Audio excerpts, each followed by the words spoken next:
The prime time show মাছলৈ আৰম্ভণিতে আজি আমি প্ৰাইম টাইম শ্ব'ত ইউপিএছচি পৰীক্ষাৰ ফলাফলৰ খবৰ জনাব বিচাৰিছো অসমৰ বাবে ভাল খবৰ কাৰণ সৰ্বভাৰতীয় এই পৰীক্ষাত অসমৰ কেইবাগৰাকীও প্ৰতিভাৱান জিলিকি উঠিছে আৰু তেওঁলোকৰ নামসমূহ মই ক'ব বিচাৰিছো কোনে কেনেধৰণে সুখ্যাতি অৰ্জন কৰিছে ইউপিএছচি পৰীক্ষাত মুঠতে অসমৰ 5 জনে স্থান লাভ কৰিবলৈ সক্ষম হৈছে আৰু তেওঁলোক হ'ল আৰণ্য শইকীয়া অসমৰ প্ৰাক্তন আৰক্ষী সঞ্চালক প্ৰধান তথা অসম সাহিত্য সভাৰ বৰ্তমানৰ সভাপতি কুলধৰ শইকীয়াৰ তেওঁ সুসন্তান আৰণ্য শইকীয়াই 59 সংখ্যক স্থান দখল কৰিবলৈ সক্ষম হৈছে এইবাৰৰ ইউপিএছচি পৰীক্ষাত যোৰহাটৰ দুগৰাকী প্ৰতিভাৱানে নিজৰ নাম এই পৰীক্ষাত অন্তৰ্ভুক্ত কৰিছে বা এই স্থানত অন্তৰ্ভুক্ত কৰিছে এগৰাকীৰ নাম হৈছে নিবেদিতা দত্ত আৰু আন এগৰাকীৰ নাম হৈছে সিজল আগৰৱাল আমি তেওঁলোকৰ সৈতে পোনপটীয়া সম্প্ৰচাৰত যোগাযোগ স্থাপন কৰিম কিছু সময়ৰ পাছতে লগতে আমি ক'ব বিচাৰিছো যে আন এগৰাকী তপন ডেকা তেওঁৰ নাম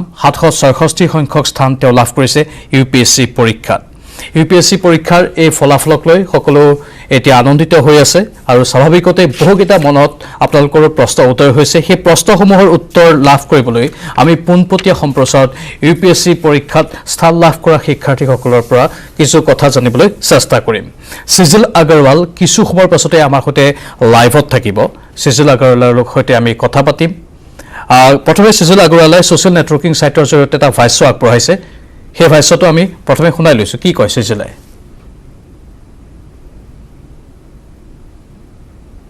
সিজলৰ সেই ভাষ্যটো আমি কিছু সময়ৰ পাছত শুনাম কিন্তু ভাল খবৰটো হ'ল যে এই মুহূৰ্তত আমাৰ সৈতে তেওঁ পোনপটীয়া সম্প্ৰচাৰতে আছে সিজল আগৰৱাল আপোনাক স্বাগতম জনাইছো নিউজ 18 অসম নৰ্থ ইষ্টৰ প্ৰাইম টাইম শ্ব'ৰ মাজলৈ প্ৰথমে অভিনন্দন জ্ঞাপন কৰিছো আপুনি 112 সংখ্যক স্থান লাভ কৰিবলৈ সক্ষম হৈছে ইউপিএছচি পৰীক্ষাত কেনেদৰে এই জাৰ্নিটো আৰম্ভ হ'ল আপুনি যদি এবাৰ সকলো প্ৰথমৰ পৰা কৈ দিয়ে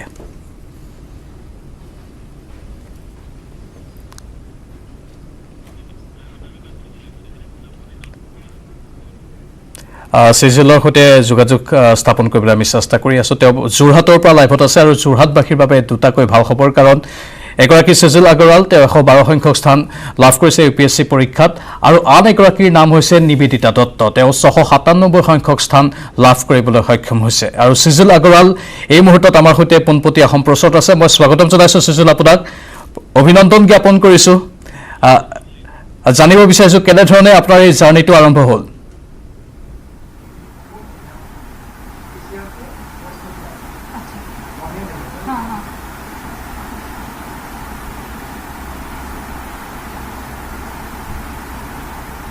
সিজল আপুনি শুনিছে মোৰ কথা বুজিব পাৰিছে আপুনি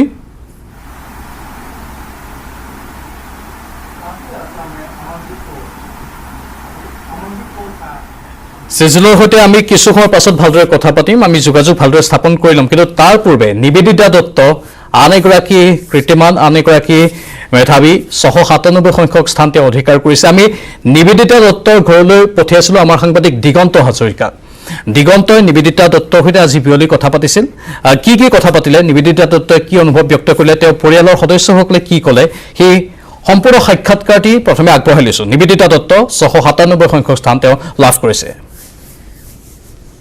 প্ৰাঞ্জল চাওক আজি যেহেতু যি ঘোষণা কৰিছে ইউপিএছচিৰ ফলাফল ইতিমধ্যে 697 ৰেংকত উত্তীৰ্ণ হৈছে যোৰহাটৰ নিবেদিতা দত্ত যোৰহাট তিয়কৰ ভগামুখ দোলাকাষৰীয়া গাঁৱৰ এগৰাকী মেধাৱী ছাত্ৰী ইতিমধ্যে তেখেতে আজি এই সুনাম কঢ়িয়াই আনিবলৈ সক্ষম হৈছে নিবেদিতা দত্তৰ আচলতে ঘৰ যদিও ভগামুখ দোলাকাষৰীয়া গাঁৱত তেখেতৰ পিতৃ কৰ্মসূত্ৰে পুনেত থাকে আৰু তেওঁ তাতেই শিক্ষা সাং কৰিছিলে আৰু বৰ্তমান আমি যিমান পোৱা তথ্য অনুসৰি তেওঁ এতিয়া দিল্লীৰ এটা প্ৰতিষ্ঠানত তেওঁ কৰ্মৰত হৈ আছিলে আৰু এই যি খবৰ এই খবৰটো লাভ কৰাৰ লগে লগে কিন্তু তেওঁৰ পৰিয়ালৰ লোক যিসকল তেওঁলোকৰ সম্পৰ্কীয় যিসকল আত্মীয় আছে তেখেতসকল যথেষ্ট উৎফুল্লিত হৈ পৰিছে মোৰ লগতে তেওঁৰ এগৰাকী আত্মীয় আছে মই প্ৰথমতে কেনেকুৱা ধৰণে আজি কেনেকুৱা লাগিছে যিহেতু আপোনালোকৰ পৰিয়ালৰ এগৰাকী মেধাৱী ছাত্ৰী আজি এটা ডাঙৰ সফলতা লৈ আহিছে আমাৰতো একচুৱেলি বহুত ভাল লাগিছে মানে কি আমাৰ ধৰক ইমান এটা গাঁৱলীয়া পৰিৱেশৰ পৰা অৱশ্যে তেওঁলোক ইয়াত ইয়াৰ পৰা গুচি যোৱা বহুত দিন হ'ল, কিন্তু সম্পৰ্কটোতো ধৰক এতিয়াও আছে।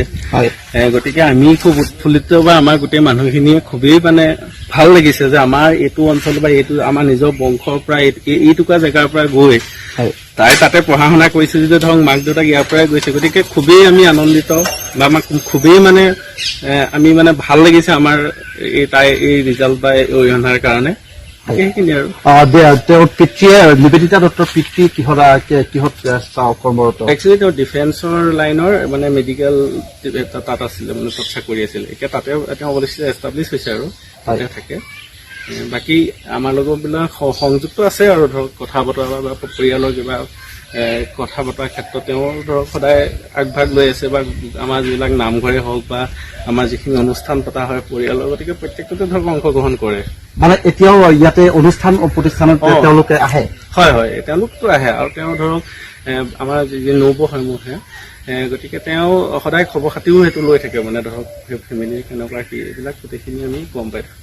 আৰু তেওঁ যিটো নিজৰ এইটো আপুনি ধৰক দেখিব এই ঘৰত ইয়াত অলৰেডি তেওঁলোকৰ ভাইকন্দা বুলি কওঁ আমি, তেওঁ শংকৰদেৱ ছেমিনাৰীত মানে খুৰা হয় নিজৰ একেবাৰে, যোৰহাটৰ সেই শংকৰদেৱ ছেমিনাৰী মানে ছায়েন্সৰ টিচাৰ হয়। গতিকে তেওঁ ধৰক তেওঁ মোক খবৰখিনি আমাক দিছে বা তেওঁ খুবেই মানে উৎফুল্লিত বা তেওঁ কৈছে। গতিকে আমাৰ ইয়াত মানে পৰিৱেশটো আচলতে কি, এতিয়া চাইডৰ ঘৰখনে ধৰক আমাৰ এইটো যিটো এৰিয়াটো আমি 10 ঘৰ ধৰক বা 11 ঘৰ মানুহ আছে।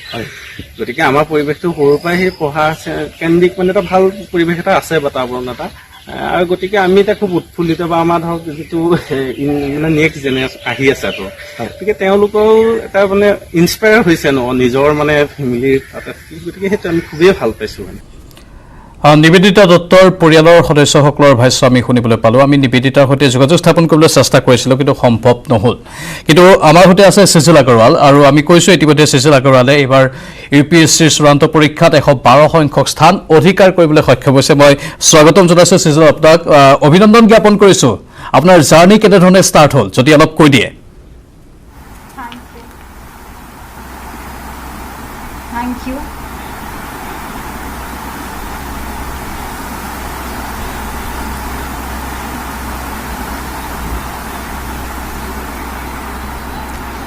UPSCৰ জাৰ্ণি কেনেধৰণে আৰম্ভ হ'ল আপোনাৰ, আপুনি বুজিব পাৰিছে? जर्नी कैसे स्टार्ट हुआ आपका यूपीएससी में?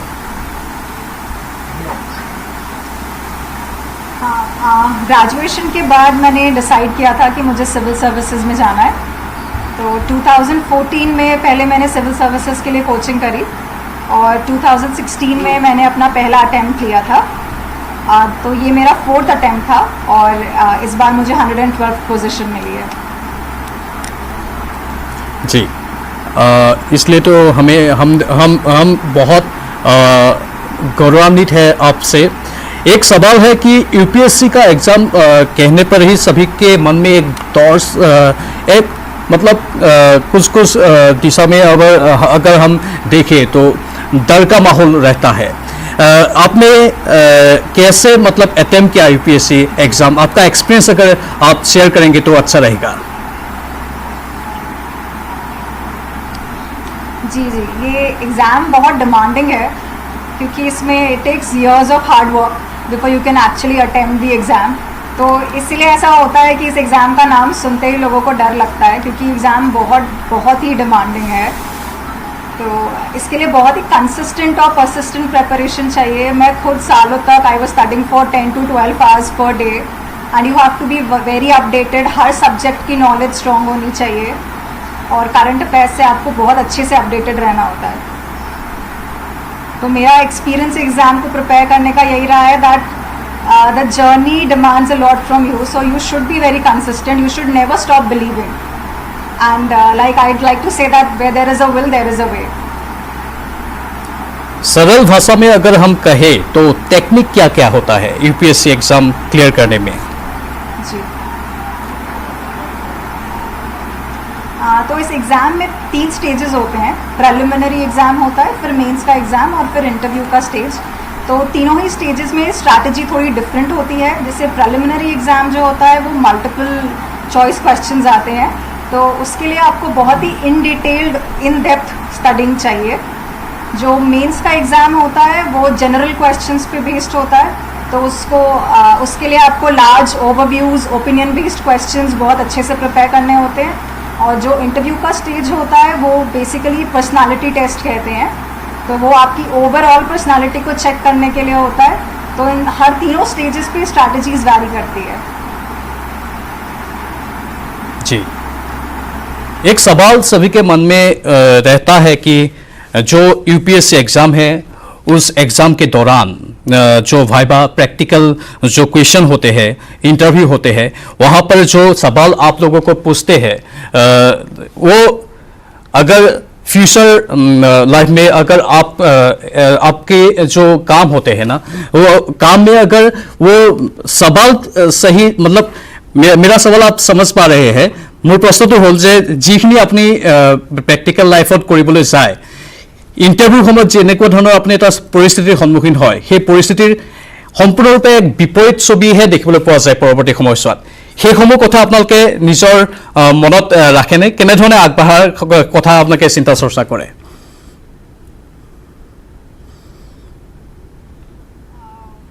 मैं आपका क्वेश्चन नहीं समझ पाई हूँ ठीक से। मेरा सवाल है, इंटरव्यू में आप लोगों को तो बहुत सवाल पूछा जाता है, लेकिन इंटरव्यू एक फेज है, उसके बाद जो प्रैक्टिकल लाइफ में आप लोग जब आप काम करेंगे तो आपको एक अलग ही फील्ड में काम करना पड़ेगा। तो जहन में आपका ये रहता है कि हमें तो बहुत दूर जाना है, कैसे जाएंगे, वो सब बातें कैसे मतलब आती है आपके मन में? जी, जब इस एग्ज़ाम की प्रिपरेशन शुरू करते हैं तो हमेशा एक लॉन्ग टर्म माइंडसेट चाहिए होता है, बिकॉज एग्ज़ाम तो सिर्फ फर्स्ट ही फेज़ है। इसके बाद जब ट्रेनिंग होती है and then when you are finally posted, तो वो ग्राउंड रियलिटीज़ बहुत डिफरेंट होती है। तो जब माइंडसेट ही हमेशा से ऐसा होना चाहिए फ्रॉम द वेरी बिगिनिंग कि this is a very long journey. जी हाँ, जो कि आपका पुलिस जॉब है, चैलेंजिंग जॉब माना जाता है आईपीएस का। कुछ ही सालों में आप शायद एसपी हो जाएंगे, इसलिए आप प्रिपरेशन अपने आप कैसे कर रहे हैं उसके लिए?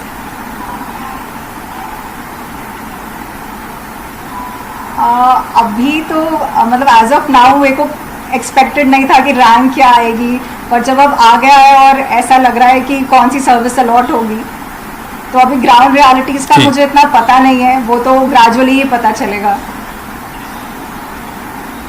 बहुत बहुत शुक्रिया सेजल अग्रवाल, এইখিনি সময় তেওঁ আমাক দিলে। মই পুনৰবাৰ ক্ষমা বিচাৰিছোঁ দৰ্শকসকলক, কাৰণ হিন্দীত মই ভালদৰে সেইখিনি প্ৰশ্ন সুধিব পৰা নাই, কাৰণ তেওঁ অসমীয়া বুজি নাপায়। মই প্ৰথমে অৱশ্যে তেওঁৰ লগত ফোনত অসমীয়াতে কথা পাতিছিলোঁ, তেওঁ কৈছিল যে মই অসমীয়াতে ক'ব পাৰিম, কিন্তু দুৰ্ভাগ্যৰ বিষয় যে মই ভালদৰে সেইখিনি কথা তেওঁক এক্সপ্ৰেছ কৰিব পৰা নাই, যাৰ বাবে হয়তো তেওঁ প্ৰশ্নসমূহ ভালদৰে বুজি পোৱা নাই। কিন্তু আমি তেওঁৰ পৰা যিখিনি কথা জানিবলৈ চেষ্টা কৰিলোঁ ইউপিএছচি এক্সামৰ, তেওঁ ক'লে যে হাৰ্ড ৱৰ্কৰ দৰকাৰ, কিন্তু স্মাৰ্ট ৱৰ্কৰো দৰকাৰ। স্মাৰ্ট ৱৰ্ক যদি ভালদৰে কৰিব পাৰে তেনেহ'লে ইউপিএছচি পৰীক্ষাত বিশেষ কোনো ধৰণৰ আশংকাৰ কথা নাই বা ভয় খাবলগীয়া কোনো প্ৰশ্নৰ অৱতাৰণা নহয়। সাহসেৰে আগবাঢ়ি যাব লাগে আৰু ধৈৰ্যও লাগে। ইয়াত তেওঁ 4বাৰ এটেম্প কৰাৰ কথা কৈছে আৰু 4বাৰৰ অন্তত তেওঁ ইউপিএছচি পৰীক্ষা ক্ৰেক কৰিবলৈ সক্ষম হৈছে আৰু এইবাৰ তেওঁ 112 সংখ্যক স্থান অধিকাৰ কৰিছে। আগন্তুক দিনৰ বাবে তেওঁলৈ আমি শুভেচ্ছা জ্ঞাপন কৰিলোঁ। পৰৱৰ্তী সময়ত আমি তেওঁৰ সৈতে পুনৰ কথা পাতিম। এই কেইগৰাকী হ'ল অসমৰ প্ৰতিভাৱান, মুঠ 5 গৰাকী প্ৰতিভাৱান, তেওঁলোকে স্থান লাভ কৰিবলৈ সক্ষম হৈছে এইবাৰ ইউপিএছচি পৰীক্ষাত অসমৰ পৰা। ইউপিএছচি চিভিল ছাৰ্ভিচৰ পৰীক্ষাৰ ফলাফলৰ ঘোষণাৰ খবৰ আমি আপোনালোকক জনাইছোঁ। অসমৰ 5 গৰাকী মেধাৱী সন্তানে স্থান লাভ কৰিছে। আৰণ্য শইকীয়া 59 সংখ্যক স্থান তেওঁ লাভ কৰিবলৈ সক্ষম হৈছে।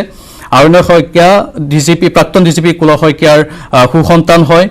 শইকীয়া ইতিপূৰ্বে উত্তীৰ্ণ হৈছিল চিভিল ছাৰ্ভিচৰ পৰীক্ষাত, আৰক্ষী সেৱাৰ বিষয়া হিচাপে তেওঁ নিযুক্ত হৈ আছে আৰু এইবাৰ তেওঁ 59 সংখ্যক স্থান অধিকাৰ কৰিবলৈ সক্ষম হৈছে। ইফালে যোৰহাটৰ নিবেদিতা দত্ত, ইফালে সিজল আগৰৱাল, তেওঁলোকেও স্থান অধিকাৰ কৰিবলৈ সক্ষম হৈছে। সিজল আগৰৱালে লাভ কৰিছে 112 সংখ্যক স্থান, ইফালে নিবেদিতা দত্তই লাভ কৰিছে 697 সংখ্যক স্থান, ইফালে 766 সংখ্যক স্থান লাভ কৰিছে তপন ডেকাই। আমি সকলোকে অভিনন্দন জ্ঞাপন কৰিছোঁ। এতিয়া দ্য প্ৰাইম টাইম শ্ব'ত আন এক খবৰ আপোনালোকৰ বাবে আগবঢ়াব বিচাৰিছোঁ। সকলো জল্পনা কল্পনা শেষ। সাপুমৰক লাঠিও নাভাগক নীতিৰে ৰাজ্যিক বিজেপিয়ে ঘোষণা কৰিলে 2020 বা 2020 পৰা 2023 বৰ্ষৰ বাবে নতুন সমিতি। 3 সাংসদক দিলে সাধাৰণ সম্পাদকৰ দায়িত্ব।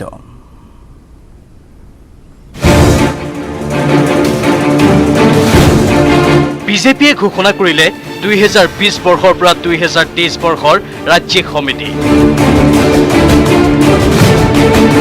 হাপুমৰক লাঠিও নাভাঙক নীতিৰে বিজেপিৰ নতুন সমিতি। উজনি নামনি বৰাক ব্ৰহ্মপুত্ৰৰ সমীকৰণ। 3 সাংসদক সাধাৰণ সম্পাদকৰ দায়িত্ব। পূৰ্ণাংগ নহলেও বহু অপেক্ষাৰ অন্তত অসম প্ৰদেশ বিজেপিয়ে ঘোষণা কৰিলে নতুন ৰাজ্যিক সমিতি। সভাপতি ৰঞ্জিত দাসৰ টিমত চামিল হ'ল বহুকেইখন নতুন মুখ। সাংগঠনিক সাধাৰণ সম্পাদক ফণীন্দ্ৰনাথ শৰ্মাকে ধৰি 4জনীয়া সাধাৰণ সম্পাদকৰ তালিকাত সাংসদ ডাক্তৰ ৰাজদীপ ৰয়, তপন কুমাৰ গগৈ আৰু পল্লৱ লোচন দাস। 8জন উপসভাপতিৰ ভিতৰত সাধাৰণ সম্পাদক হ'ব বুলি চৰ্চাত থকা জয়ন্ত দাস আৰু জয়ন্ত মল্ল বৰুৱা। আমি উপসভাপতি হিচাপে আমি দায়িত্ব অৰ্পণ কৰিছোঁ ডক্টৰ হেমপ্ৰভা বৰঠাকুৰ, বিজুলী কলিতা মেধি, ৰেখাৰাণী দাস বড়ো, স্বপ্ননীল বৰুৱা, ৰতন তেৰণ, পুলক গোহাঁই, জয়ন্ত দাস আৰু জয়ন্ত মল্ল বৰুৱা। আৰু সাধাৰণ সম্পাদক হিচাপে আমাৰ সাংসদ ডক্টৰ ৰাজদীপ ৰয়, সাংসদ শ্ৰী তপন কুমাৰ গগৈ আৰু সাংসদ পল্লৱ লোচন দাস আৰু আমাৰ সাংগঠনিক সাধাৰণ সম্পাদক হিচাপে ফণীন্দ্ৰনাথ শৰ্মা ডাঙৰীয়া আৰু কোষাধ্যক্ষ হিচাপে ৰাজকুমাৰ শৰ্মা আৰু সহ কোষাধ্যক্ষ হিচাপে মনোজ চাৰাফ আৰু সম্পাদক হিচাপে আমি দায়িত্ব দিছোঁ ডিপ্লুৰঞ্জন শৰ্মা, কিশোৰ উপাধ্যায়, কৃষ্ণমণি চুতীয়া, লচি ৰয়, সুকুমাৰ বিশ্বাস, অকণি দেৱী, বেণুধৰ নাথ, তৰংগ গগৈ আৰু পৰমী দাস। 2021 নিৰ্বাচনী অংকৰে গঠন কৰা সমিতিত স্থান নাপালে মৃগাংক বৰ্মন, প্ৰদীপ ঠাকুৰীয়া, বিজয় গুপ্তা, অমীয় ভূঞাই। সলনি নহল কোষাধ্যক্ষকে ধৰি বহুকেইটা পদবী। মহিলা মৰ্চাৰ সভানেত্ৰীৰ দায়িত্ব পালে অপৰাজিতা ভূঞাই। একমাত্ৰ সাধাৰণ সম্পাদকৰ দায়িত্ব পালে টিকট বঞ্চিত হ'ব লাগিব বুলিয়েই সাধাৰণ সম্পাদকৰ দায়িত্ব পালে 3 সাংসদে।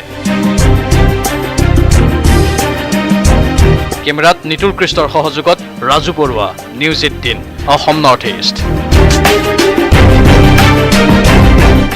দ্য প্ৰাইম টাইম শ্ব' চলি থাকিব, কিন্তু এইখিনিতে সময় হৈছে চমু বাণিজ্যিক বিৰতিৰ।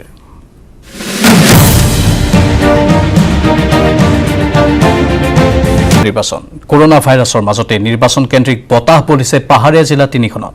নিৰ্বাচনৰ বাবে সাজু হৈছে শাসক বিৰোধী। আহি আছে 21ৰ নিৰ্বাচন। কৰোনা ভীতিৰ মাজতে তীব্ৰতৰ হৈ পৰিছে ৰাজনৈতিক কুচকাৱাজ। ৰাজ্যৰ 3খন পাহাৰীয়া জিলাতো এতিয়া জোৰকৈ বলিবলৈ লৈছে নিৰ্বাচন কেন্দ্ৰিক বতাহ। নিৰ্বাচনৰ প্ৰাৰ্থিত্বক কেন্দ্ৰ কৰি বিভিন্ন ধৰণৰ গুণাগথা চলিছে পাহাৰীয়া 3খন জিলাৰ 5টা সমষ্টিক্ৰমে ডিফু, বোকাজান, হাওৰাঘাট, বৈঠালাংছু আৰু হাফলং সমষ্টিত। বোকাজান সমষ্টিৰ বিধায়ক তথা বিজেপিৰ মুখপাত্ৰ ডাক্তৰ নোমল মমিনৰ মতে পাহাৰৰ 5টা সমষ্টিতেই বিজেপিয়ে জয়লাভ কৰিব। পাহাৰীয়া 3খন জিলাতো বিজেপিৰ 100%। আমি 5খন সিটতে আমি ভাৰতীয় জনতা পাৰ্টি জয়লাভ কৰিম। ৰাইজ আজি বিজেপিৰ পক্ষত আৰু আমি 5খন সিটে আমি এবাৰ জিকিম। Clean sweep. পাহাৰত 3টা পাহাৰীয়া জিলা আছে অসমত, 5টা সিট আছে। এই 5টাতো বিজেপিৰ খাটাং, এটাও লৰচৰ নহয়। 100% 5টা আমি জিকিম। এইফালে 5টা সমষ্টিক লৈ কঁকালত টঙালি বান্ধিছে শাসক বিৰোধীয়ে। 5টা সমষ্টিতেই বিজেপিৰ একাধিক প্ৰাৰ্থীয়ে বিচাৰিছে দলীয় টিকট। ডিফু সমষ্টিত মন্ত্ৰী চুমৰংহাঙৰ উপৰিও বিজেপিৰ টিকটৰ দাবীদাৰ বিদ্যা সিং ইংলেং আৰু টিংক্ৰে ৰংপি। হাওৰাঘাট সমষ্টিত বৰ্তমানৰ বিধায়ক জয়ৰাম ইংলেঙৰ উপৰিও নাম চৰ্চাত আছে ৰিতেশ সিংহি আৰু দৰ সিং তেৰাঙৰ। বৈঠালাংছু সমষ্টিত বিধায়ক ডাক্তৰ মান সিং ৰংপিৰ উপৰিও কাৰ্যবাহী সদস্য মংগল সিং টিমুং আৰু তুলিয়াম ৰংহাঙৰ পত্নী কাছে তেৰাংপিৰ নাম চৰ্চাত। বোকাজান সমষ্টিত ডাক্তৰ নোমল মমিনৰ উপৰিও টিকট বিচাৰিব ভূষণ ৰংফাৰে। ডিমা হাছাও জিলাৰ একমাত্ৰ সমষ্টি হাফলঙত নাম উচ্চাৰিত হৈছে কুলেন্দ্ৰ দাউলাগাপু, নন্দিতা গাৰ্লুচা আৰু বৰ্তমানৰ বিধায়ক বীৰভদ্ৰ হাগজেৰৰ। শেষ মুহূৰ্তত হাফলং সমষ্টিত যদি মিত্ৰদল অগপক এৰি দিয়ে তেন্তে অগপৰ প্ৰাৰ্থী হ'ব প্ৰাক্তন মুখ্য কাৰ্যবাহী সদস্য দেৱজিৎ হোসেন। ইফালে বোকাজান সমষ্টি সন্দৰ্ভত নোমল মমিনে ক'লে, বোকাজানৰ সমষ্টিটো বুলিয়ে কথা নহয়, 5টা সিটে আমি জিকিম আৰু বোকাজানটো চবতকৈ ভাল পজিশ্যনত আছে আজি ভাৰতীয় জনতা পাৰ্টিৰ। যাক টিকেট নিদিলেও তাৰ পৰা জয়লাভ কৰিব লাগিব। নিৰ্বাচনলৈ মাজতে 6 মাহ বাকী থকা অৱস্থাত পাহাৰীয়া জিলাৰ 5টা সমষ্টিত পিছ পৰি ৰোৱা নাই বিৰোধী কংগ্ৰেছ আৰু ASDC দলো। শাসক বিৰোধী দলসমূহে বিভিন্ন ইস্যুক লৈ ভোটাৰক আকৃষ্ট কৰাৰ চেষ্টা অব্যাহত ৰাখিছে। কেমেৰা পাৰ্চন প্ৰভাত সিঙৰ সৈতে বিপুল বৰ্মন, নিউজ 18 নৰ্থ ইষ্ট। এতিয়া নিৰ্বাচনৰ দিন চমু চাপি অহাৰ লগে লগে শংকিত হৈ পৰিছে শাসকীয় দলৰ মন্ত্ৰী বিধায়ক। সততে সাংবাদিকৰ পৰা দূৰত্ব বৰ্তাই ৰখা ধেমাজিৰ বিধায়ক ৰণোজ পেগুৱে এইবাৰ সংবাদমেল পাতি কৰিলে কেতবোৰ বিস্ফোৰণ। কিন্তু সংবাদমেলত কি ক'লে ধেমাজিৰ বিধায়কগৰাকীয়ে?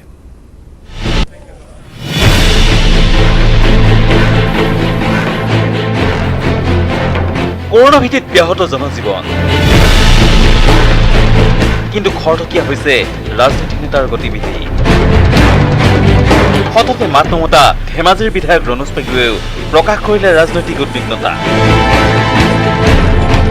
আছুৰ কা বিৰোধী ৰাজনৈতিক দলে নিৰ্বাচনত প্ৰভাৱ পেলোৱাৰ আশংকা ব্যক্ত কৰি নিৰ্বাচনৰ পূৰ্বৰ এই 7টা মাহত বহু ৰাজনৈতিক উত্থান পতন ঘটিব বুলি মন্তব্য প্ৰকাশ কৰিছে। অহা 7টা মাহত যিকোনো ধৰণৰ ৰাজনৈতিক উত্থান পতন হ'ব। কাৰোবাৰ কথা, কাৰোবাৰ মন্তব্য, কোনোবা কিবা ঘটনা, এইবিলাকৰ প্ৰভাৱ নিৰ্বাচনত পৰিব। আনহাতে এইবাৰ নিৰ্বাচনত অদৃশ্য শক্তিৰ সৈতেও যুঁজ হোৱাৰ কথা উল্লেখ কৰি দলীয় কৰ্মীৰ চিপৰাং ৰাজনীতি চলাৰ ইংগিত দিলে বিধায়কগৰাকীয়ে। যিকোনো ব্যক্তি বা যিকোনো ব্যক্তি সমষ্টিয়ে কোনো ৰাজনৈতিক দল গঠন কৰিলে আমি আদৰণি জনাম। গণতন্ত্ৰত তেওঁলোকৰ অধিকাৰ আছে। গতিকে ৰাজনৈতিক দল তেওঁলোকে কৰক, তেওঁলোকে নিৰ্বাচন খেলক, সেই সিদ্ধান্ত ৰাইজে। দৃশ্য অদৃশ্য বিভিন্ন শক্তিৰ, বিভিন্ন কথাৰ, বিভিন্ন ঘটনাৰ প্ৰভাৱ নিৰ্বাচনত পৰে, কিন্তু সত্যটো সত্য। ইফালে NSPCক সমৰ্থন দিবলৈ গৈ একালৰ নদীবান্ধ বিৰোধী আন্দোলন কৰা ৰণোজ পেগুৰ উদ্ভট মন্তব্যই সকলোৰে চকু কপালত তুলিছে। কেৱল বিধায়ক হোৱাৰ স্বাৰ্থত সন্মিলিত গণশক্তিৰ পৰা বিজেপিত যোগদান কৰা ৰণোজ পেগুৱে সন্মিলিত গণশক্তিত থাকোঁতে তেওঁ কৰা আন্দোলনৰ সকলো দাবী হেনো NSPCয়ে পূৰণ কৰা বুলি মন্তব্য কৰিলে ৰণোজ পেগুৱে। মই যেতিয়া নদীবান্ধ বিৰোধী আন্দোলন কৰিছিলোঁ, সেই সময়ত গেৰুকামুখৰ পৰা 1 কিলোমিটাৰো নাছিল ডাউন ষ্ট্ৰীমৰ প্ৰতি ৰিকগনিশ্যন। এই আন্দোলনৰ ফলস্বৰূপে আজি ভাৰত চৰকাৰে NSPC কৰ্তৃপক্ষই নদীবান্ধৰ পৰা প্ৰথম পৰ্যায়ত 30 কিলোমিটাৰলৈকে এইটো ডাউন ষ্ট্ৰীম সুৰক্ষাৰ দায়িত্ব গ্ৰহণ কৰি তেওঁলোকে সুৰক্ষাৰ ব্যৱস্থা ইতিমধ্যে তেওঁলোকে কৰি আছে। ধেমাজিৰ পৰা মন বিকাশ বৰগোহাঁই, নিউজ 18 নৰ্থ ইষ্ট।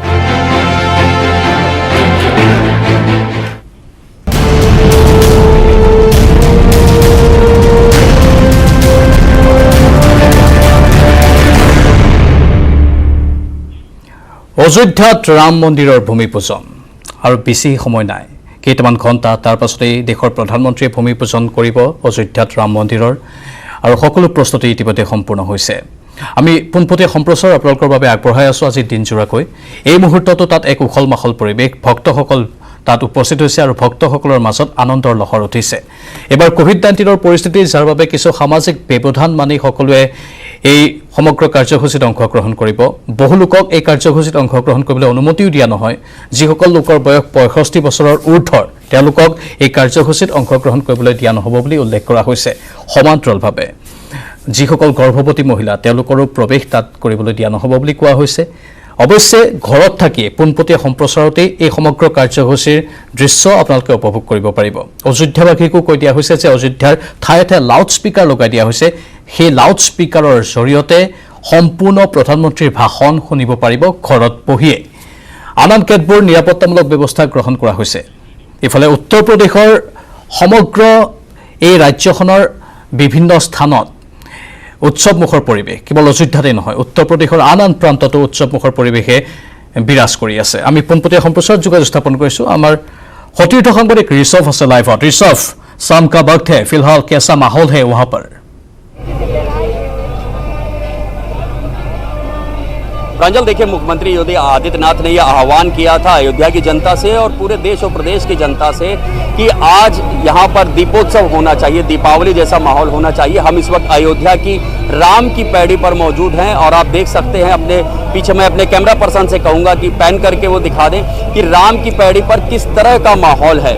यहाँ पर हजारों दिए जलाए गए हैं और खुद मुख्यमंत्री योगी आदित्यनाथ ने अपने सरकारी आवास में दीपदान किया है, दीपोत्सव किया है, दिए जलाए। उसके बाद से ये आप देख सकते हैं अयोध्या की राम की पैड़ी का पूरा इलाका है जहां पर हजारों दिए जलाए गए हैं। अयोध्या की जो आम जनता है वो इस वक्त राम की पैड़ी पर मौजूद हैं। यहाँ पर सिक्योरिटी के सख्त इंतजाम किए गए हैं। कल प्रधानमंत्री नरेंद्र मोदी को यहाँ पर आना है। मोहन भागवत, मुख्यमंत्री, राज्यपाल समेत 175 वीवीआईपी कल जन्मभूमि का कार्यक्रम में मौजूद रहेंगे। वहाँ पर भूमि पूजन किया जाएगा और कार्यारंभ राम मंदिर के निर्माण के कार्य का आरंभ कल से हो जाएगा। कल सबसे पहले प्रधानमंत्री नरेंद्र मोदी हनुमानगढ़ी पहुंचेंगे, वहां पर बजरंगबली के दर्शन करेंगे। इसके बाद उनके कार्यक्रम की शुरुआत होगी। वहां से वो सीधे चले जाएंगे गर्भगृह में, वहां पर वो ईंट रखेंगे जो कार्यारंभ किया जाएगा। 9 ब्रिक्स वहां पर वो रखेंगे नींव में, जिसके बाद से कार्यारंभ शुरू हो जाएगा। तो एक बड़ा दिन है उत्तर प्रदेश और देश के इतिहास के लिए। इसलिए मुख्यमंत्री योगी ने आह्वान किया था जनता से कि आज के दिन को, आज की शाम को दीपावली की तरह मनाया जाए। तो इस वक्त आप देख सकते हैं त्रेता युग जैसा नज़ारा है। जब रावण को परास्त करके, रावण को मार के भगवान श्री राम लौटे थे, उस जैसा ही यहाँ पे माहौल अयोध्या में देखने को मिल रहा है। हर तरफ दिए जलाए जा रहे हैं। मुख्यमंत्री योगी ने भी अपने सरकारी आवास पर आज दिए जलाए हैं। प्रांजल, कल गणेश पूजा हुआ और आज राम पर चर्चा हो रहा है वहां पर।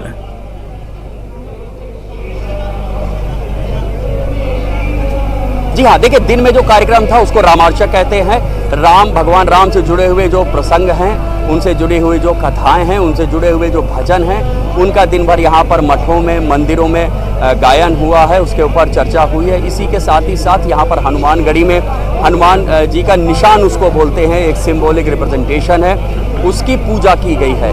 तो आज दिन का जो समय था वो रामार्चा में और निशान पूजन में बीता है और शाम होते ही जैसे ही अंधेरा होना शुरू हुआ है, दीपोत्सव शुरू हो गया है। हमारे ठीक पीछे सरयू नदी का घाट है, वहाँ पर आरती हुई थी और उसके बाद ये राम की पैड़ी पर एक दिव्य और भव्य दीपोत्सव का आयोजन किया गया। हजारों की संख्या में यहाँ पर दिए जलाए गए हैं और अयोध्या के आम खास आदमी इस वक्त राम की पैड़ी पर मौजूद हैं और यहाँ पर मेले जैसा माहौल है। प्रांजल जी, कल सुबह से शाम तक शेड्यूल कैसा रहेगा? देखिए, कल जो अभी तक आधिकारिक कार्यक्रम आया है उसके मुताबिक 10:30 बजे करीब पीएम मोदी पहुंच जाएंगे लखनऊ में। फिर वहां से चॉपर से आएंगे अयोध्या में। उनका जो कार्यक्रम है वो हनुमानगढ़ी में दर्शन करेंगे और इसके बाद जो शुभ मुहूर्त बताया जा रहा है करीब वो 30 सेकंड का है। अभिजीत मुहूर्त है, 12:35 के करीब है। उस करीब 32-34 सेकंड के दौरान वो नींव में कार्य का आरंभ कर देंगे। नींव में वो 9 पत्थर रखेंगे और ये मान लिया जाएगा कि कार्य का आरंभ शुरू हो गया। राम मंदिर के निर्माण का कार्य आरंभ हो जाएगा। फिर उसके बाद वो संबोधित भी करेंगे जनता को। ये भी अभी जो कार्यक्रम प्राप्त हुआ है उसके मुताबिक। तो कल का दिन बहुत ही बड़ा होने वाला है, बहुत ही महत्वपूर्ण होने वाला है। मुख्यमंत्री, प्रधानमंत्री सब यहीं अयोध्या में मौजूद रहेंगे। प्रांजल, अगर संभव हो तो फिर से हम पूरा दृश्य देखना चाहते हैं आपके जरिए। जी देखिए, बिल्कुल मैं अपने कैमरा पर्सन से कहूंगा कि वो पैन करके दिखाने की कोशिश करें कि किस तरह से जो राम की पैड़ी के एक छोर से लेकर दूसरे छोर तक हर तरफ मिट्टी के दिए जलाए गए हैं। और जो उत्तर प्रदेश सरकार की भी ये कोशिश रही है और जैसा कि मुख्यमंत्री योगी आदित्यनाथ ने आह्वान किया था जनता से कि वो इस भव्य दीपोत्सव का आयोजन करें। हर आम खास को इसमें शामिल होना चाहिए, एक संदेश देना चाहिए कि वो खुश हैं अदालत के उस फैसले से और बरसों से जो इंतजार किया जा रहा था कि राम मंदिर का निर्माण हो, उस राम मंदिर के निर्माण का कार्य कल से शुरू होना है। पूजा अनुष्ठान कल से ही शुरू हो चुकी थी। आज उसका एक जो भाग था वो भी पूरा हो चुका है और शाम होते ही ये भव्य दीपोत्सव का नज़ारा हमारे न्यूज़ 18 के दर्शक देख सकते हैं। प्रांजल, बहुत बहुत शुक्रिया आपका। এই অযোধ্যাৰ পৰা আমি পোনপটীয়া সম্প্ৰচাৰ দেখুৱালোঁ আৰু ইতিমধ্যে আমি কৈছোঁ কাইলৈৰ সম্পূৰ্ণ কাৰ্যসূচী আছে। পুৱাৰ ভাগৰ পৰা এই কাৰ্যসূচী আৰম্ভ হ'ব। 12:30 পৰা 1 বছৰ ভিতৰত ভূমি পূজনৰ এই কাৰ্যসূচী হ'ব। তাৰ পাছত দেশৰ প্ৰধানমন্ত্ৰীয়ে ভাষণ আগবঢ়াব আৰু তাৰ পাছতে ৰাম মন্দিৰৰ নিৰ্মাণ কাৰ্য আৰম্ভ হ'ব। আমাৰ এই পোনপটীয়া সম্প্ৰচাৰ ধাৰাবাহিক গতিত চলি থাকিব কেৱল আপোনালোকৰ বাবে। দ্য প্ৰাইম টাইমছত এইখিনিতে সময় হৈছে চবু বাণিজ্যিক বিৰতিৰ।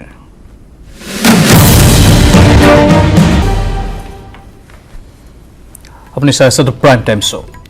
ৰাইজৰ ৰোষত খদিয়াৰ বিধায়ক বলিন চেতিয়া কুন্দিল নৈৰ খহনীয়া পৰিদৰ্শন কৰিবলৈ গৈ দল সংগঠন আৰু ৰাইজৰ প্ৰস্তাৱ থকা খৰকা হ'ল বিধায়কগৰাকী। ৰাইজৰ ৰুদ্ৰমূৰ্তি দেখি পলায়ন কৰে বিধায়ক চেতিয়াই।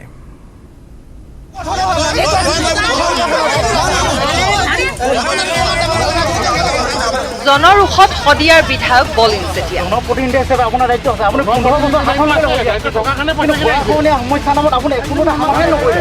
কুন্দিল নৈ খহনীয়া পৰিদৰ্শন কৰিবলৈ গৈ দল সংগঠন আৰু ৰাইজৰ প্ৰশ্নত থকা সৰকা বিধায়ক বলিন চেতিয়া।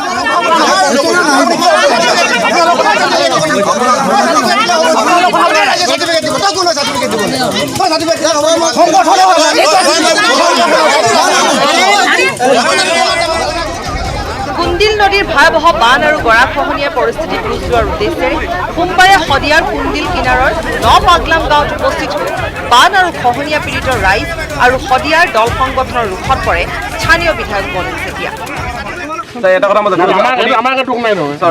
জনপ্ৰতিনিধি হিচাপে আপোনাৰ দায়িত্ব আছে। আপুনি 15 বছৰ শাসন কৰিলে সমস্যা নামত আপুনি কোনো সমাধান নকৰিলে।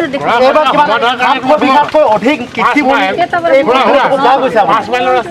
পইচা আহিলে বিয়াৰ চবনি পইচা ক'ৰ পৰা আহিলে ইয়াতে ঘুম কঠিন আগতে পইচা আহিছে তাৰ আগতে পইচা আহিছে এনে আহিছে নেকি পইচা সমাধান কিয় হোৱা নাই সমাধান কিয় হোৱা নাই আপোনাৰ যিখিনি দায়িত্ব আপুনি পালন কৰাই নাই ঠিক আছে আপুনি ইয়ালৈ আহিছে আপুনি ইয়ালৈ আহিছে ধন্যবাদ জনাইছোঁ কিন্তু আজি আপুনি ব্যক্তিগত হিচাপে আহিছে যাতে এই সমস্যাখিনি লৈ যাতে আপুনি ৰাজনীতি নকৰে যদি ৰাজনীতি কৰে ছাৰ আমি কিন্তু আপোনাক সঠিক প্ৰত্যুত্তৰ দিম আপুনি চাব পাৰে টুকুৰা ঘৰৰ ওপৰত আছে আকৌ এবাৰ বানপানী আহিলে আমি ক'ত যাওঁ এইটো ঠিকনা নাই ছাৰ। কুন্দিল নদীৰ বুকুত ৰাইজে ঐক্যবদ্ধ প্ৰচেষ্টাৰে খান্দি থকা নলাটো পৰিদৰ্শন কৰা আৰু খহনীয়া পৰিস্থিতিৰ সামগ্ৰিক ক্ষতি বুজোৱাৰ উদ্দেশ্যেৰে উপস্থিত হোৱা বিধায়কগৰাকীক বিভিন্ন প্ৰশ্নৰে থকা সৰকা কৰে উপস্থিত ৰাইজ আৰু দল সংগঠনৰ নেতৃবৃন্দই।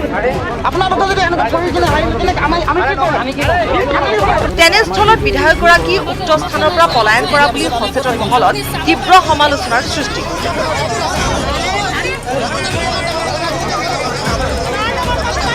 তেনে সময়তে জাতীয় জনগোষ্ঠীয় দল সংগঠনৰ নেতৃত্বত শদিয়াৰ একাংশ বিজেপি দলৰ কৰ্মীয়ে আক্ৰমণ কৰিবলৈ চুচা লোৱাৰো অভিযোগ উত্থাপন হৈছে। দুই পক্ষৰ মাজত তীব্ৰ বাক বিতণ্ডা হোৱাত যুক্তিৰে কথাবোৰ প্ৰত্যুত্তৰ দিব নোৱাৰি দিকবিদিক হেৰুৱাই বিধায়কগৰাকী দলীয় কৰ্মীৰ সৈতে ঘটনাস্থলীৰ পৰা পলায়ন কৰে। দিগবৈৰ পৰা ৰীনা কাকতি গগৈ, নিউজ 18 অসম নৰ্থ। অসমৰ বজাৰ অসমীয়াৰ দখলত ৰখাৰ পণ জুবিন গাৰ্গৰ। যুৱ প্ৰজন্মৰ হাৰ্টথ্ৰব জুবিন গাৰ্গে মঙলবাৰে মহানগৰীৰ অসম পশুধন নিগমৰ অধীনত বিভিন্ন আঁচনি পৰ্যবেক্ষণ কৰে।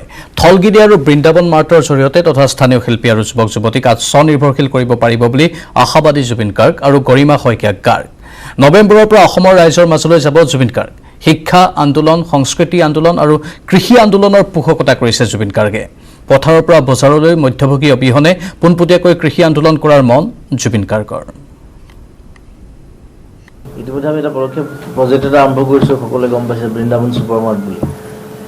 গোটেই অসমৰ আমাৰ মেইন উদ্দেশ্য হ'ল মানে থিংক লোকেল বি গ্ল'বেল। কথাটো তেনেকুৱা যে আমি আমাৰ যিখিনি আমাৰ বস্তু আছে, আমাৰ উৎপাদন আছে, সামগ্ৰী আছে আমাৰ, সেইখিনি কেনেকৈ আমি ইউজ কৰি পেলাই আমি নিজে আত্মনিৰ্ভৰশীল হ'ব পাৰোঁ। আমাৰ যুৱ প্ৰজন্ম যিসকল ল'ৰা ছোৱালী আছে, বহুত ল'ৰা ছোৱালী এতিয়া মোক খবৰ লৈ আছে, মেছেজ দি আছে এইকেইদিন, দাদা ক'ৰবাত কামত ভৰাই দিয়ক, কিবা এটা কৰক।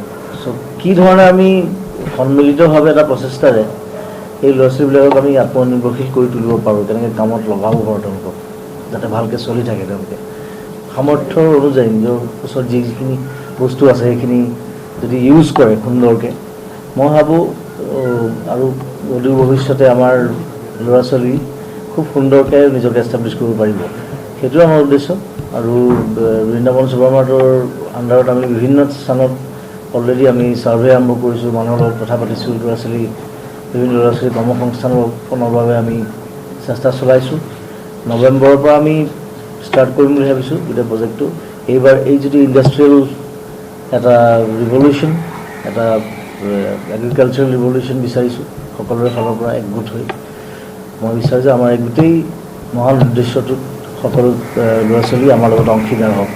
আৰু নৱেম্বৰ মানৰ পৰা আমি মই বিশেষকৈ মানুহৰ মাজলৈ ওলাই যাম এই গোটেই মেছেজটো দিবৰ বাবে সকলোকে একত্ৰিত কৰিবৰ বাবে মই বানপানীৰ সময়তো মানুহৰ মাজলৈ ওলাই গৈছিলোঁ গড় হত্যাৰ বিৰুদ্ধে ওলাই গৈছোঁ কা আন্দোলনতো ওলাই গৈছোঁ এইবাৰ এইটো এটা এগ্ৰিকালচাৰেল এটা ইণ্ডাষ্ট্ৰিয়েল ৰিভলিউশ্যন কৰিব বিচাৰিছোঁ গোটেই অসমত আৰু সেইটো কাৰণে মই পুনৰ মানুহৰ মাজলৈ ওলাই যাম কাৰ সময়তো আমি এটা কথা কৈ আছিলোঁ কাৰ মঞ্চত পৰা জুবিন বা মই যেতিয়াই কিবা এটা ক'বলৈ চেষ্টা কৰিছোঁ তেতিয়া আমি কৈ আছিলোঁ যে অকল ৰাজপথৰ আন্দোলন নহয় কৰ্ম আন্দোলন শিক্ষাৰ আন্দোলন সংস্কৃতিৰ আন্দোলন সমান্তৰালভাৱে আমাৰ চলিব লাগিব আৰু সেই কৰ্ম আন্দোলনটোতে আমি এতিয়া জড়িত হ'ব বিচাৰিছোঁ আৰু কৰ্ম আন্দোলনৰ কোনো ধৰণৰ বিকল্প আচলতে নাই কৰ্ম আন্দোলন যদি নহয় আমাৰ জাতিটোৰ কোনো ধৰণৰ এই জাতি মাটি ভেটিৰ কথা কৈ থাকি বা কিবা এটা আমাৰ নিজৰ স্বীকৃতিৰ কথা কৈ থাকি আমাৰ পৰিচয়ৰ কথা কৈ থাকি লাভ নাই গতিকে সেই কৰ্ম আন্দোলন শিক্ষা আন্দোলন আৰু সংস্কৃতি আন্দোলনটো আমি সমান্তৰালভাৱে চলাই যাবই লাগিব কৰিবলৈ আৰম্ভ কৰাত পশ্চিম অসমৰ ভাৰত বাংলাদেশ সীমান্তত আৰম্ভ হৈছে তীব্ৰ গৰাখহনীয়া BSF কেম্প বিদ্যালয় চিকিৎসালয়ৰ লগতে এখন সম্পূৰ্ণ গাঁও চাহ গ'ল নৈৰ বুকুত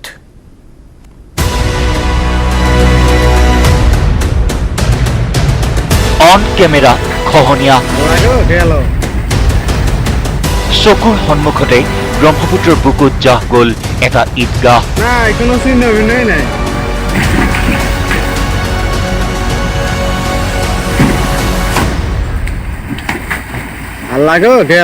দক্ষিণ শালমাৰা মানকাছৰৰ দৃশ্য এয়া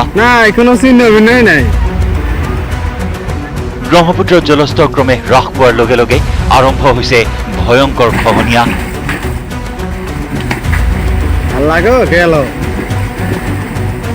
খহনীয়াৰ কবলত পৰি সম্পূৰ্ণ নিশ্চিহ্ন হৈ গ'ল ভাৰত বাংলাদেশ সীমান্তত থকা দেৱাইনেৰ আলগাৰ হাতীৰচৰ BSF কেম্প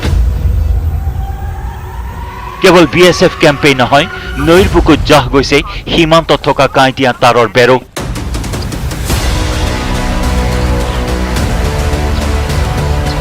বৰ্তমানে হাতীৰচৰ BSF কেম্প এলেকাৰ অধীনত থকা দেৱাইনেৰ আলগা গাঁওখন সম্পূৰ্ণৰূপে নৈৰ বুকুত বিলীন হৈ গৈছে দেশৰ নিৰাপত্তাৰ স্বাৰ্থত সীমান্তত পহৰাৰত BSFে বৰ্তমান যন্ত্ৰচালিত নাও আৰু ফেৰীতে স্থাপন কৰি লৈছে অস্থায়ী কেম্প ফেৰীৰ মাজতেই BSF জোৱানে ৰন্ধা বঢ়া খোৱা বোৱাৰ লগতে বিশ্ৰামৰ ব্যৱস্থা কৰি সীমান্তত পহৰাৰ কাম অব্যাহত ৰাখিছে 3 दिन का अंदर ही ये हमारा जो हाथीसर BOP कैंप था इधर एक हॉस्पिटल था एक स्कूल था इतना करंट चल रहा है हाँ एकदम जीरो लाइन पे आ गया अभी हाँ BSF वाला जो इधर ड्यूटी कर रहा है बहुत दिक्कत से ड्यूटी हो रहा है इन लोग का हाँ अभी मोटा मोटी यहाँ 30-35 मीटर केवल बाकी है अभी काटना ये काटने के बाद हमारा इंडिया खत्म हो जाएगा BSF वाला अभी बहुत का अंदर है নৈৰ বুকুত জাহ গ'ল এখন চৰকাৰী বিদ্যালয় এখন চিকিৎসালয়ৰ লগতে জাহ গ'ল ঈদগাহ দক্ষিণ শালমাৰা মানকাছৰৰ বিশেষকৈ ভাৰত বাংলাদেশ সীমান্তৱৰ্তী দেৱাইনেৰ আলগা খাগৰাৰচৰ নীলখিয়া নুপুৰীৰ আলগা বৰাইৰ আলগা বামুনডাংগা পাতাকাটা আদি অঞ্চলত সৃষ্টি হৈছে ভয়ংকৰ খহনীয়া বিগত এটা সপ্তাহত ব্ৰহ্মপুত্ৰ নৈৰ ভয়াৱহ ৰূপে গ্ৰাস কৰিলে শতাধিক পৰিয়ালৰ ঘৰ দুৱাৰ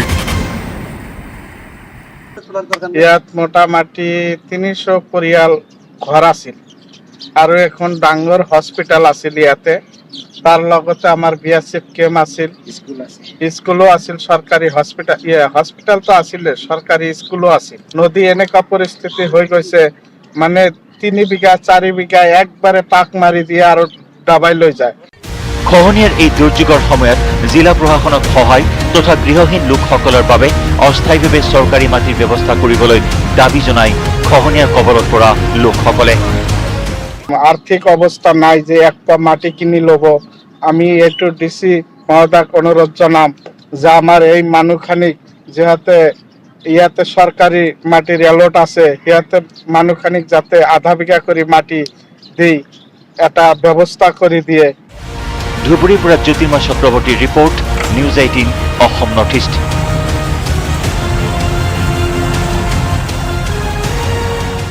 দ্য প্ৰাইম টাইম শ্ব'ত এইখিনিতে সময় হৈছে চমু বাণিজ্যিক বিৰতিৰ গ্ৰেপ্তাৰ হ'ল বৰপেটাৰ লাভজেহাদৰ খলনায়ক জাহিদুল কাজী লাকি শৰ্মা বুলি ভুৱা পৰিচয় দি জামুগুৰিৰ এগৰাকী কিশোৰীক পলুৱাই আনিছিল জাহিদুলে। কিশোৰীগৰাকীৰ পৰিয়ালে ৰুজু কৰা অপহৰণৰ গোচৰৰ ভিত্তিত জামুগুৰি আৰক্ষীয়ে বৰপেটাৰ পৰা গ্ৰেপ্তাৰ কৰে জাহিদুলক। পৰিচয় দি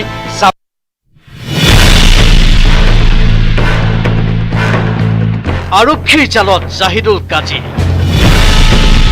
গ্ৰেপ্তাৰ হ'ল নিজকে লাকি শৰ্মা বুলি পৰিচয় দিয়া জাহিদুল। বৰপেটাৰ ২ নম্বৰ বেছিবাৰীৰ জাহিদুল কাজীয়ে লাকি শৰ্মা বুলি পৰিচয় দি জামুগুৰিৰ পৰা অপহৰণ কৰি আনিছিল এগৰাকী ১৪ বছৰীয়া কিশোৰী। নিজকে হিন্দু বুলি পৰিচয় দিয়া জাহিদুলক মুছলমান বুলি জনাৰ পিছতেই কিশোৰীগৰাকীয়ে সোমবাৰে পুৱতি নিশা পলাই আহিছিল জাহিদুলৰ ঘৰৰ পৰা। সিহঁতে আৰু ছোৱালীক নিবা খোজে, এই কি ছোৱালী বোলে নাযায়। মই বোলে মোৰ ঘৰৰ এটা আশ্ৰয় লৈছে, বিপদটো খেদি আহিছা, তো মই কেতিয়াও বাহিৰ কৰি নিদিওঁ। ল'ৰাটোৱে কৈছে কি মোক শৰ্মা বুলি কৈ তেখেতৰ লগত মিছা কথা কৈ লৈ আহিছে বুলি ছোৱালীটো আমাক কৈছে। সৰুক্ষেত্ৰীৰ কাহিয়া গাঁৱত আশ্ৰয় লোৱা কিশোৰীগৰাকীক পিছত উদ্ধাৰ কৰে সৰ্থেবাৰী আৰক্ষীয়ে। কিশোৰীগৰাকীৰ অপহৰণৰ গোচৰ ৰুজু হৈছিল জামুগুৰি থানাত। সোমবাৰে নিশা বৰপেটাত উপস্থিত হোৱা জামুগুৰিহাট আৰক্ষীৰ হাতত কিশোৰীগৰাকীক চমজাই দিয়ে আৰক্ষীয়ে। ধৃত জাহিদুল কাজীক নিজৰ জিম্মাত লয় জামুগুৰি আৰক্ষীয়ে। বৰপেটাৰ পৰা Niranjan Das, news 18 Assam north east. BTC নিৰ্বাচনৰ পূৰ্বে যেন ফাট মেলিছে শাসকীয় মিত্ৰদল বিজেপি আৰু BPFৰ মাজত। নিৰ্বাচনৰ প্ৰাক্ষণত দুয়োটা দলৰ নেতাৰ মাজত আৰম্ভ হৈছে বাকযুদ্ধ।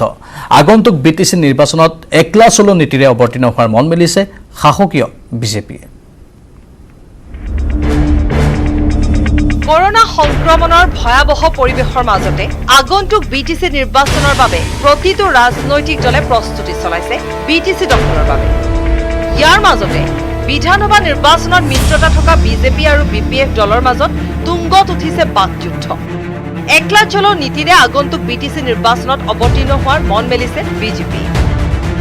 হাগ্ৰামা মহিলাৰীয়ে বিটিচিত বিজেপি শূন্য হ'ব বুলি কৰা মন্তব্য ফুফৰাই সাংসদ তথা ৰাজ্যিক বিজেপিৰ সাধাৰণ সম্পাদক দিলীপ শইকীয়াই ক'লে, ৰাজনৈতিক নেতাৰ ভাষ্যত বিজেপি শূন্য নহয়।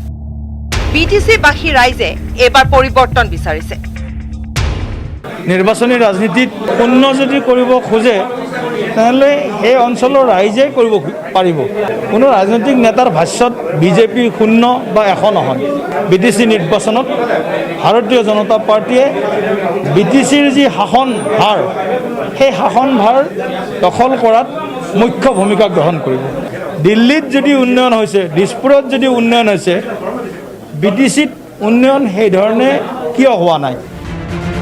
আনহাতে সাংসদ নৱশৰণীয়ে বিজেপি আৰু UPPLৰ মিত্ৰতা সন্দৰ্ভত কৰা মন্তব্যৰ বিৰোধিতা কৰি দিলীপ শইকীয়াই মঙলদৈত উপস্থিত হৈ কয়, আমি কোনো ৰাজনৈতিক দলৰ সৈতে মিত্ৰতা কৰা নাই। এইবাৰ আমি অকলে নিৰ্বাচনত অৱতীৰ্ণ হৈছো।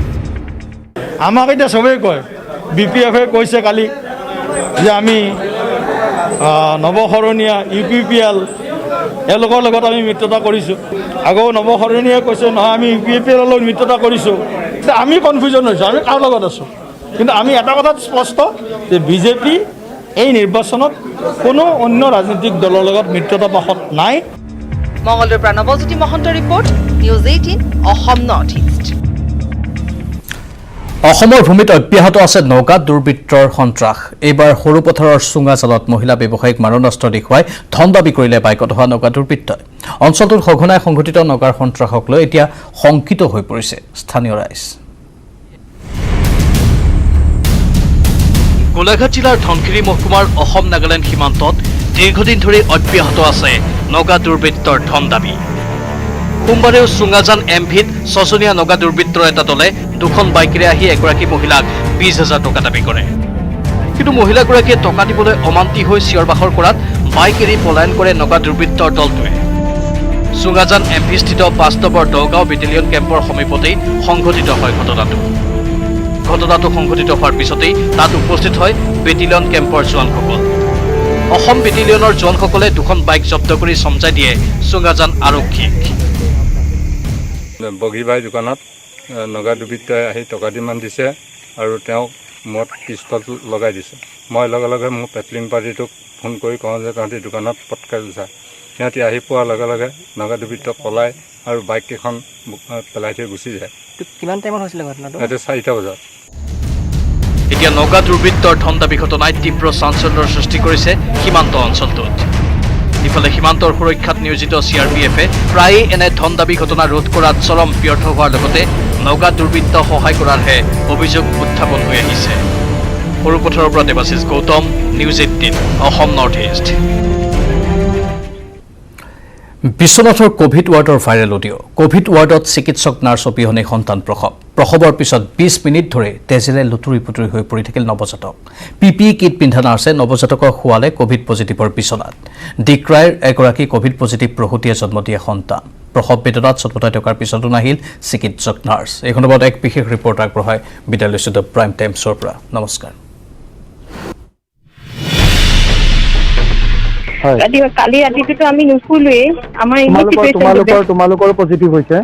হয়, মোৰ আৰু মাৰ হৈছে আৰু বাকী কাৰোৰে হোৱা নাই। আমাৰ ঘৰত চবৰে নিগেটিভ আহিছিলে। কি হ'ল, এতিয়া আজি ৰাতিপুৱাই ইয়াতে আমাৰ দুগৰাকী প্ৰেগনেণ্ট লেডি আছে। সিহঁতৰ কোনো কেয়াৰ লোৱা নাই, সিহঁতক খাবৰ কাৰণে একো নিদিয়ে, ডক্টৰ মাতি থাকিব লাগে। তেনেকে কৰি একো মানে আইৰণি টেবলেট হওক বা সিহঁতৰ কি পজিশ্যনত আছে বেবীটো কোভিড হোৱাৰ কাৰণে একো তেনেকুৱা কোনো কৰা নাই। তাৰপিছত আজি তাৰে এগৰাকী কি হৈ গ'ল, ৰাতিপুৱা 6:30 মানত 6:35 এনেকুৱা মানতে কি হৈছে, বাচ্ছাটো নিজে নিজে ডেলিভাৰী হৈ গৈছে। নিজে নাৰ্ছ ডক্টৰ কোনো নাই। তাৰপিছত আমি ৰাতিটো তাইক কালি খোৱাই নাই। ৰাতিৰ পৰা আমি কল কৰি আছো যে তাইক খোৱা নাই। একবাৰ দুবাৰ চাবলৈ আহিলে, কিবা ব্লাড দিছে, কিবা কৰিছে, এইখিনি কৰি গৈছে। কিন্তু আমি কৈ আছো, ৰাতিপুৱা এবাৰ আহি গৈ পেলাই ক'লে, ৰাতিপুৱা একবাৰ আহিছে, আহি পেলাই কৈছে যে তেখেতৰ এতিয়া সময় হোৱা নাই। ইফালে তাই মানুহগৰাকী লেবাৰ পেইন হৈ অৱস্থাই নাই। সেইটোৱেই। তাৰপিছত নিজে যেতিয়া হৈ গ'ল, সিহঁত যোৱাৰ পিছত ডক্টৰ নাৰ্ছক মতাৰ পিছত প্ৰায় 20 মিনিট মান সময় সিহঁতে PPE কিট পিন্ধি মেলি আহিছে দুগৰাকী নাৰ্ছ। দুগৰাকী নাৰ্ছ অহাৰ পাছত কি কৰিছে, বাচ্ছাটো ডাইৰেক্ট কাটি আমাৰ মায়ে গা ধুবলৈ গৈছিলে। এতিয়া বাচ্ছাটোতো তেজেৰে লুতুৰি পুতুৰি, এতিয়ালৈকে বাচ্ছাটো চাফাই কৰা নাই। তো তেনেকে তেজেৰে লুতুৰি পুতুৰি কৰি পেলাই কি কৰিছে, আমাৰ মাৰ বেডতে পেলাই দিছে। আৰু মা ইফালে কোভিড পজিটিভ, কিন্তু মা আছিলে আপোনাৰ বাথৰুমত। মা গা ধুবলৈ যাওঁতে মোৰ মাৰ বেডতে পেলাই থৈছে।